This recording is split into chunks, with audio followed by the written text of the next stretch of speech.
Dan bagi awak nan dapat daging jangan banyak mau sehingga akhirnya sudahlah jadi peserta kurban tidak satu, panitia tidak puluh, hanya dapat daging bersyukur mau juga. Makanya Allah katakan para banyak di hari raya Aidil Kurban itu dosa-dosa yang dilakukan. Wailul likulli humazatil lumazah. Kenapa Allah akhirnya kallala yumbazanna fil hutamah, memasukkan mereka ke dalam neraka hutamah? Karena lisan mereka yang selalu mau dan mencela.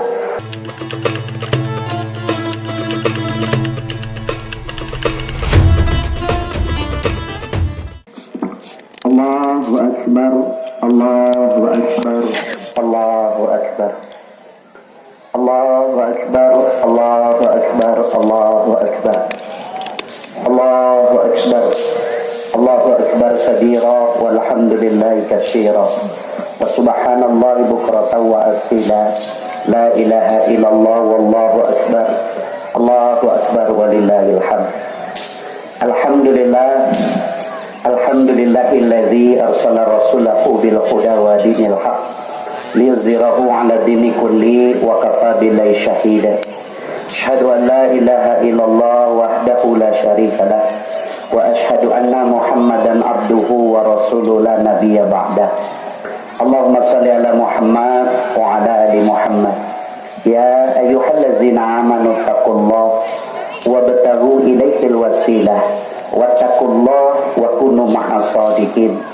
Ya ayyuhallazina amanu taqullaha wal tanzur nafsum ma qaddamat lighad wattaqullaha innallaha khabirum bima ta'malun.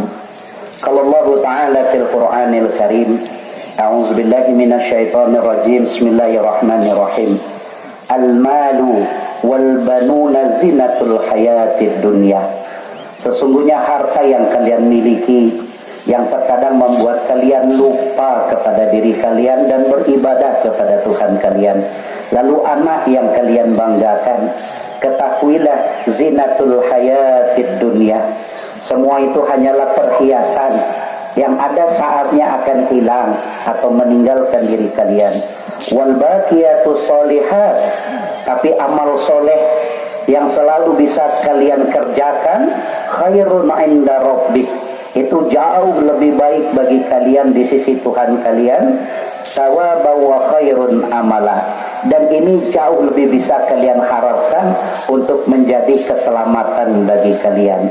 Inna a'tainakal kautsar.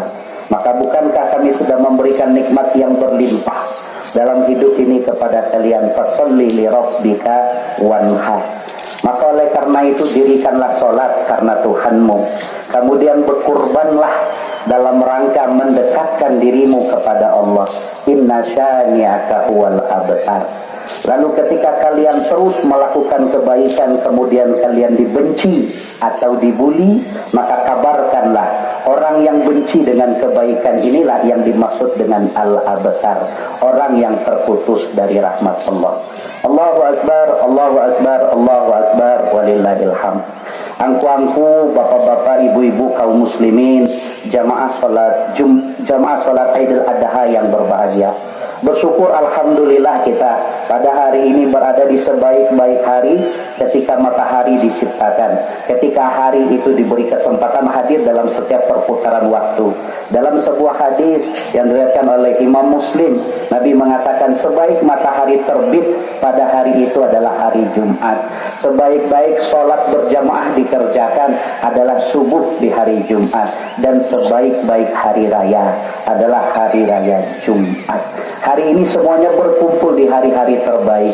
Itulah mengapa disebut Aidil Adha. Hari ini disebut Aidil Adha, Aidil Akbar, hari raya yang besar. Karena untuk mendapatkan fenomena ini menunggunya lama. Ada sebuah ungkapan 15 tahun lagi, ada yang mengatakan 20 tahun lagi baru bisa kita akan menemukan momen seperti ini. Maka suatu hal yang perlu kita syukuri dan mudah-mudahan bisa kita maksimalkan untuk meningkatkan kualitas syukur dan amal kita di hadapan Allah Subhanahu wa taala. Cerita tentang Aidil Adha, cerita tentang Aidil Kurban, kita mesti melihat kepada sebab mengapa kisah ini ada. Itulah mengapa Allah katakan laqad kana fi qasasihim ibrah. Ketika kami menceritakan kisah itu kepada kalian, harapan agar kita bisa mengambil pelajaran, tidak jatuh di lubang nan samo, sehingga kita menjadi orang-orang yang beruntung. Cerita tentang Aidil Kurban dimulai dari Quran surat Al-Maidah ayat yang ke-27. Apa kata Allah? Watslu alaihim naba'a bana Adam bilhaq. Ceritakanlah ya Muhammad kepada mereka tentang sebenar-benarnya cerita dari dua anak cucu Adam. Iz qaraba qurbanan fatuqbila min ahadihima wa lam yutaqabbal minal akhar. Ketika kedua mereka berkorban di hadapan Allah, tapi yang satu diterima, yang satu lagi ditolak. Qala la'atulanna. Maka berkatalah mereka yang ditolak oleh Allah kurbannya, den kok membunuhan ba'wa angnan tapi dia, aku pasti akan membunuhmu. Qala, berkata kurban yang diterima tadi, innama yataqabbalullahu minal muttaqin. Ketahuilah sesungguhnya kurban yang diterima itu hanyalah dari orang-orang yang bertakwa. Angku-angku, bapak-bapak, ibu-ibu, kaum muslimin jamaah salat Aidil Adha yang berbahagia. Cerita tentang kurban ini cerita tentang ketaatan dan hasad atau penyakit hati, antara keegoisan, antara kepentingan pribadi dan maslahat banyak orang. Itulah mengapa Allah katakan dalam Quran surah Al-Mumtahanah itu pada ayat yang keempat, Allah katakan sungguh pada diri Ibrahim dan orang-orang yang bersamanya ada keteladanan yang baik bagi kalian. Cerita ini kan dimulai dari ketika Siti Hawa selalu melahirkan anak kembar, laki-laki perempuan, laki-laki perempuan. Kemudian ketika mereka telah dewasa, Allah mensyariatkan kepada Nabiullah Adam bahwa yang lahir tahunnya sama, nanti kalau sudah dewasa tidak boleh dinikahkan dengan yang tahunnya sama, mesti yang berbeda tahunnya. Maka pada waktu itu ketika anak pertama lahir Habil dan Labuda, maka di tahun selanjutnya lahirlah Qabil dan Iklimah. Maka syariat mengatakan Habil mesti menikahi Iklimah, Qabil mesti menikahi Labuda. Yang permasalahan muncul di mana? Ketika Allah berikan ujian, wajah Iklimah lebih cantik dibandingkan Labuda. Maka itulah mengapa ada kalimat keluar, kalau bagi apa-apa tuh condong mato kanan rancak, condong salero kanan lama. Ujian laki-laki itu letaknya di sana, beda dengan perempuan. Maka ketika dia lihat calonnya Labuda itu tidak lebih menarik daripada Iklimah yang lahir bersamanya, maka mulailah Qabil menimbulkan protes.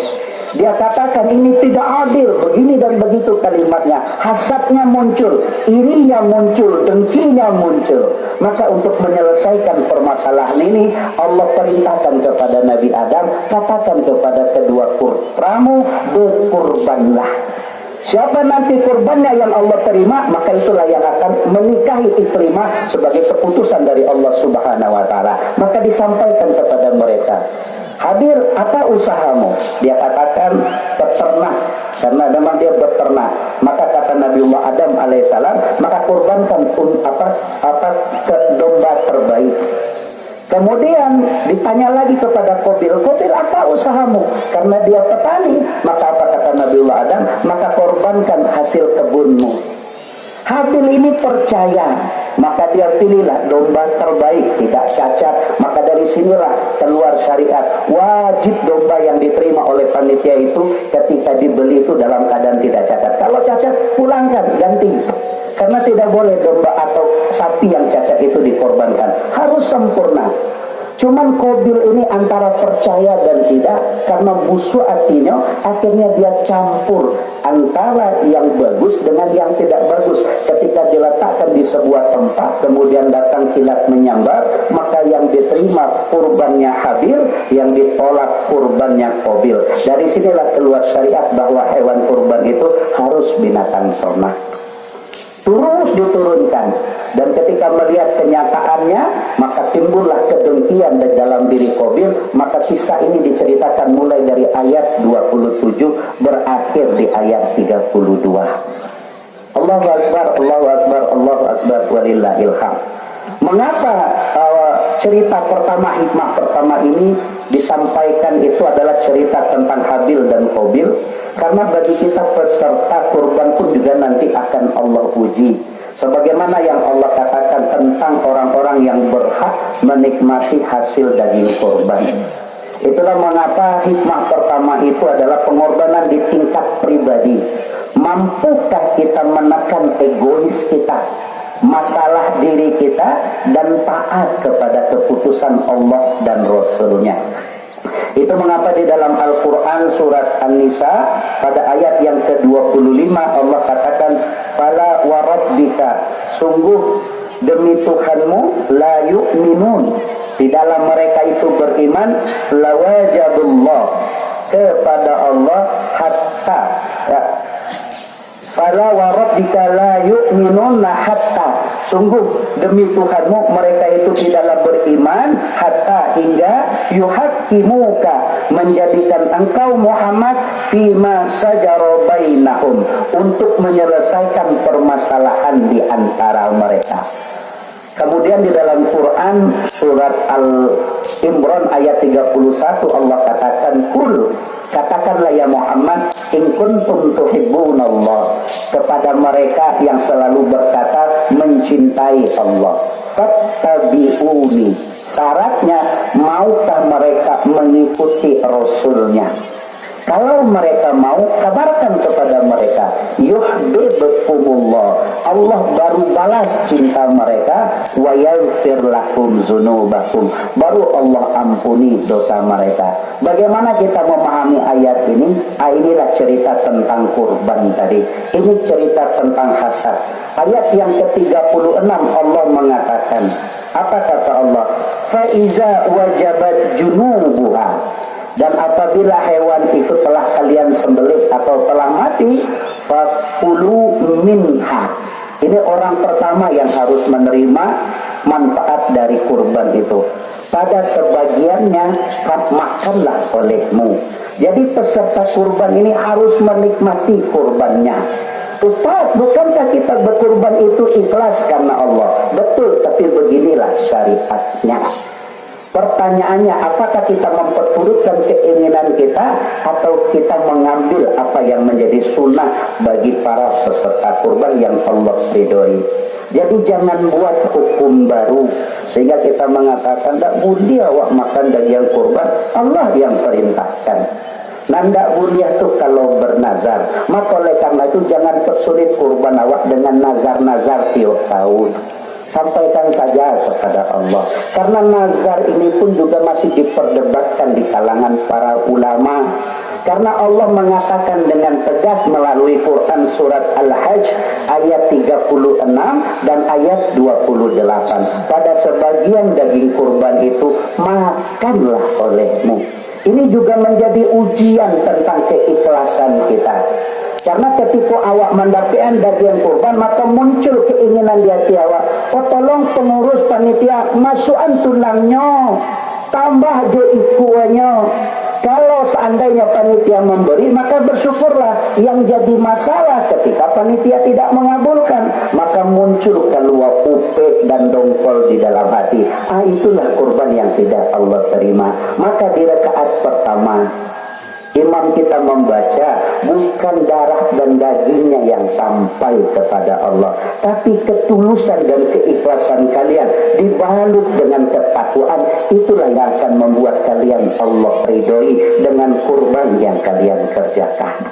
Kemudian yang kedua, setelah Allah mengatakan wa at'imul qani'ah, maka beri pula lah kurban itu kepada orang yang tidak meminta-minta. Itu mengapa orang kaya boleh dapat daging kurban, sebagai jamuan pejabat daging kurban juga boleh. Kemudian wal mu'tar, dan kepada orang yang meminta-minta, fakir miskin, maka jangan dibatasi dan dihalangi. Yang terpenting adalah ikhlas dan bersyukur. Dan bagi awak nandapet daging, jangan banyak mau. Sehingga akhirnya sudahlah jadi peserta kurban tidak satu, panitia tidak puluh, hanya dapat daging bersyukur mau juga. Makanya Allah katakan bara banyak di hari raya Aidil Kurban itu dosa-dosa yang dilakukan. Wailul likulli humazatil lumazah. Kenapa Allah akhirnya kalla la yumbazanna fil hutamah, memasukkan mereka ke dalam neraka hutamah? Karena lisan mereka yang selalu mau dan mencela. Allahu Akbar, Allahu Akbar, Allahu Akbar, walillahil hamd. Dan kisah ini yang diceritakan di dalam Al-Quran. Misalnya pada Quran surat Maryam ayat 4-6 dan Quran surat As-Saff ayat yang ke-100, Ibrahim ayat 40, Al-Baqarah ayat 128, Al-Imran ayat 38. Bagaimana Allah menguji cintanya Siti Sarah dan doanya Nabi Ibrahim. Kan diceritakan oleh Allah ketika usia Nabiullah Ibrahim itu terus menjadi tua, sementara dia belum dikaruniai keturunan, setiap waktu dia berdoa. Maka Allah ingin melihat apakah bisa ego seorang Sarah tunduk kepada ketaatan perintah Tuhannya. Maka akhirnya Sarah pun mengikhlaskan Nabi Ibrahim untuk memiliki istri yang lain. Dan lihat ketika Siti Sarah mampu membuktikan ketaatan kepada Tuhannya, maka ketika itu baru Allah beri hadiah Ishak. Begitu pula lah kisah antara Yakub dan Yusuf. Mengapa mereka dipisahkan?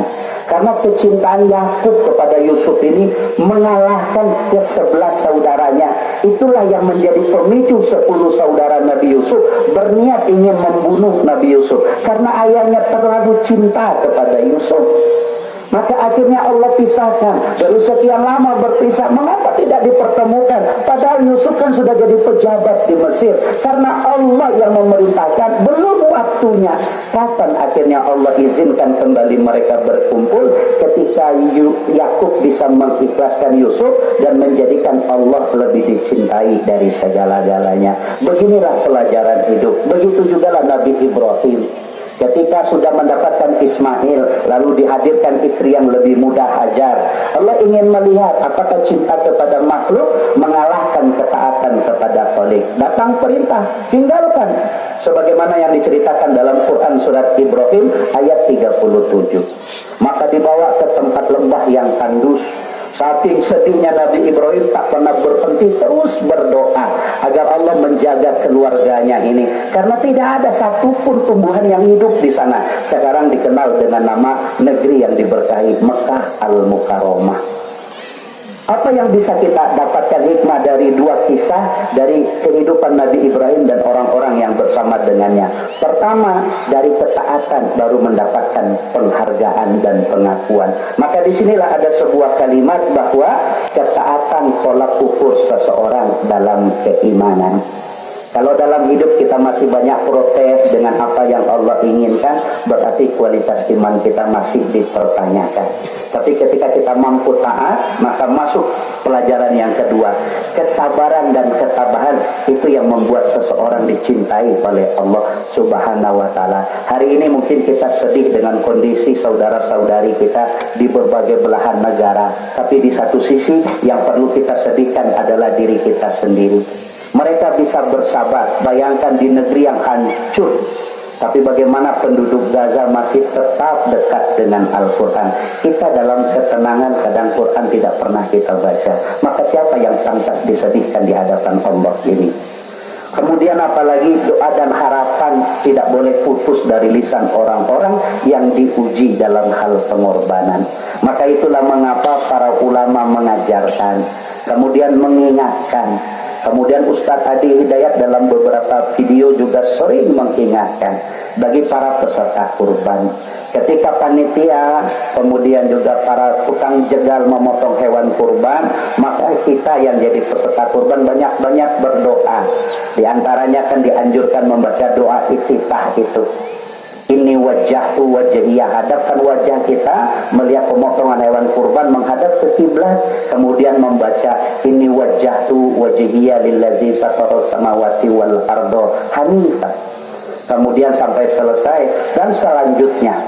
Kemudian setelah selesai banyak berdoa Cantumkan. Itu mengapa Rasulullah kalau berkurban itu mengatakan taqabbal minni wa ahlihi. Ya Allah, terimalah kurbanku ini dan kurban keluargaku. Karena seorang suami yang berkurban, istrinya juga dapat pahala, anaknya juga dapat pahala. Maka oleh karena itu minta agar Allah mengampuni dosanya dan keluarganya. Cantumkan nama orang tua yang telah tiada. Kemudian ketika penyembelihan itu dilakukan, maka bagi para peserta kurban siapkan pemotong kuku dan pencukur kumis dan sebagainya. Sebagaimana jamaah haji ketika bertahalul mereka membaca doa, maka kita yang ada di Indonesia pun melakukan hal yang sama. Allahumma ja'al fi kulli Allahumma ja'al li kulli sya'ratin nuran yaumal qiyamah. Kalau kita tidak bisa bahasa Arabnya, minimal bahasa Indonesianya. Ketika kita sedang motong kuku kita itu, kita berdoa, ya Allah, jadikan pada setiap kuku yang dibersihkan ini kelak menjadi cahaya di hari kiamat. Bukankah sunnahnya orang yang telah berkurban sejak jatuh tanggal 1 Zulhijjah sampai nanti penyembelihan hewan kurban, kan kata Nabi, jangan kalian potong rambut kalian, kalian potong kumis kalian, kalian potong kuku kalian sampai hewan kurban selesai dibantai. Maka bagi kita ketika sedang memotong itu banyak-banyak berdoa, karena ini hari terbaik di mana Allah mencurahkan kasih sayang yang luar biasa. Allahu Akbar, Allahu Akbar, Allahu Akbar, walillahil hamd. Terakhir, angku-angku bapak-bapak kaum muslimin jamaah Idul Adha yang berbahagia, Quran surat As-Saff ayat yang ke-123. Allah memperlihatkan begitu indah dan luar biasa. Mudah-mudahan kalian bisa mengambil pelajaran. Ketika setelah dipisahkan Nabi Ismail dengan Nabi Ibrahim dan dia beranjak remaja, kemudian Allah pertemukan kembali mereka. Kemudian dalam pertemuan itu disampaikan oleh Nabi Ibrahim setelah bertemu kemudian bercengkrama dengan anaknya, maka apa kata Nabi Ibrahim kepada putranya Ismail? Ya bunayya inni ara fil manam anni asbahuka fanzur madza tara. Wahai putraku, tadi malam aku bermimpi. Bagaimana menurut pendapatmu? Karena perintah dari mimpi itu menyembelihmu. Tapi jawaban yang luar biasa ini yang keluar dari lisan Ismail, dan pelajarannya letaknya di sini. Qala, berkata Ismail, ya abati, wahai ayahku, ya abati al-matu'mar. Kalau itu yang diperintahkan kepadamu, lakukanlah. Satajiduni insyaallahu minas sabirin. Engkau akan dapati insyaallah aku termasuk orang yang sabar. Pertanyaannya, kalau seandainya kita bawakan ke dalam ilmu psikologi, dari kecil ditelantarkan, kemudian setelah remaja dipertemukan, baru sudah dibawa makan sate, lakanyang, parui anak, lalu dikecian kepada anak, tadi malam ayah mimpi mendabiang batu yong. Kalau anak tuh mempaturian emosinya, mungkin dia akan berkata, ayah kelangsang wah. Sudah lawak ditinggalan, ini baru jumut josate, awak lu nanti nyodabiang. Tapi lihat, akhlak seorang Ismail luar biasa. Pertanyaannya, apakah akhlak itu datang begitu saja? Kalau kita mengatakan bahwa seorang bapak Nabi wajar memiliki anak yang luar biasa, soleh, kenapa Nabi Nuh tidak mendapatkan pada putranya? Kalau memang seorang Nabi berhak mendapatkan istri yang soleha, kenapa Nabi Lut memiliki istri yang karingka? Kalaulah memang seorang Nabi berhak mendapatkan keluarga yang baik, mengapa ayah Ibrahim tidak mau tunduk dan patuh kepada syariat yang disampaikan oleh Allah kepada putranya? Begitu pula Rasulullah kepada paman-pamannya. Iman itu tidak bisa diwariskan, hanya bisa diusahakan. Disinilah peran seorang ibu. Ibrahim mungkin jauh secara fisik dari putranya Ismail, tapi Ibrahim selalu dekat secara fisikis bagi seorang anak. Maka disinilah dalam ilmu parenting dikatakan, kalau ingin mendapatkan keluarga yang kuat itu, kaulan, perkataan itu harus menjadi perhatian. Dalam teori parenting itu disebut dengan kalimat power of word, kekuatan dari sebuah kata-kata. Peran seorang ibu menceritakan ayahnya, mengapa ayah jarang pulang, bagaimana akhlak ayahnya, sehingga anaknya memiliki kebanggaan. Kalau kita secara fisik mungkin jauh dari anak, maka itulah mengapa teknologi memudahkan kita. Ada istilahnya video call, quality time. Sesibuk apapun seorang ayah, ada waktunya di mana dia meluangkan waktu untuk bercengkrama dengan putranya. Ketika kedekatan hati ini terbentuk dan dia melihat sosok yang luar biasa pada ayahnya, maka anak itu tumbuh dengan positif secara pemikiran. Tapi ketika keteladanan itu tidak ada, maka itulah mengapa problematika remaja hari ini banyak muncul di tengah masyarakat. Maka pengorbanan yang kedua adalah pengorbanan di tingkat keluarga. Pengorbanan waktu, pengorbanan harta. Kita kalau mampu mendidik anak kita semuanya mungkin kita lakukan. Maka itulah mengapa kita titipkan ke TPA, kita titipkan ke sekolah Islam. Karena kita berharap anak kita tumbuh menjadi anak yang mengerti kondisi dan keadaan orang tuanya. Allahu Akbar, Allahu Akbar, Allahu Akbar, walillahil hamd. Fa'tabiru ya ulil absar la'allakum turhamun.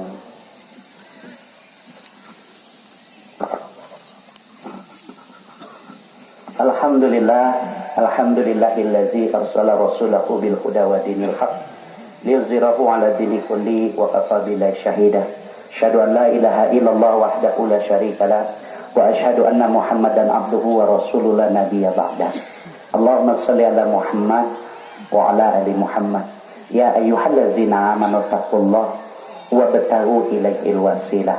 Wahai orang yang beriman, bertakwalah kepada Allah, maka ikhtiarkan atau upayakan sebuah jalan untuk menjaga keimanan dan ketakwaan kalian kepada Allah. Maka salah satunya kata Allah, wa kunu ma'as shodiqin. Bacalah, dengarlah, renungilah, berkumpullah dengan orang-orang yang benar. Karena dari apa yang kalian dengar, dari apa yang kalian baca akan sangat memberikan pengaruh yang besar kepada dada kalian. Kalau Allah Ta'ala fil Qur'anil Karim, Allah mengingatkan kita di dalam Al-Quran yang agung. Alhaakumut takasur. Bermegah-megahan terkadang membuat kalian lupa. Sibuk dengan mengejar dan mengurus dunia ini membuat kalian lupa umur kalian terus bertambah. Kesempatan kalian semakin berkurang. Hatta zurtumul maqabir. Kadang kalian baru sadar ketika nyawa penyakit membuat kalian semakin dekat ke pintu kubur. Kalau kesempatan masih ada bisa taubat, jadilah. Piko indah ba'a. Maka Allah ulang kalimatnya dengan penuh cinta. Kalla saya'lamun, summa kalla saya'lamun. Sekali-kali jangan, kalau bahasa Minangnya, membana den. Jancoy itu kalian. Sekali lagi den sampaian kece Allah. Membana den. Jancoy itu kalian.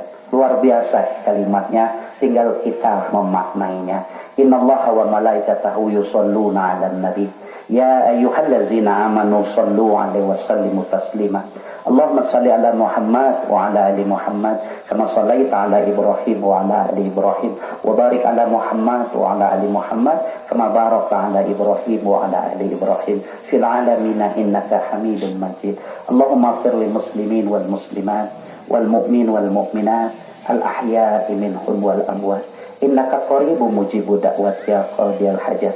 Allahumma a'izzal Islam wal muslimin fi kulli makan wa fi kulli zaman wa bil khususan Syam wa Yaman wa bil khususan Palestin. Allahumma ansuril ikhwanal mujahidin fi Gaza. Allahumma ansuril ikhwanal mujahidin fi Rafah. Allahumma ansuril ikhwanal mujahidin fi Barat wa bil khususan Syam wa Yaman wa azilla syirka wal musyrikin wal munafikin wal kafirin wa damir a'da'aka a'da'ad-din ya arhamar rahimin. Allahumma ighfir lahum warhamhum wa'afihi wa'fu anhum wa akrim nuzulahum wa wasi' madkhalahum wa adkhilna jannata maswahum. Allahumma la tahrimna ajrahum wa la taftina ba'dahum waghfir lana wa lahum wa li ikhwanina allazina sabaquna bil iman wa la taj'al fi qulubina ghillan lil ladzina amanu innaka rahufur rahim. Rabbana zalamna anfusana wa illam taghfir lana wa tarhamna lanakunanna minal khasirin. Allahumma ighfir lana wa liwalidayna warhamhuma kama rabbayana shighara. Rabbana hab lana min azwajina wa dzurriyyatina qurrata a'yun waj'alna lil muttaqina imama. Rabbana atina fid dunya hasanah wa fil akhirati hasanah wa qina azabannar. Walhamdulillahirabbil alamin. Assalamualaikum warahmatullahi wabarakatuh.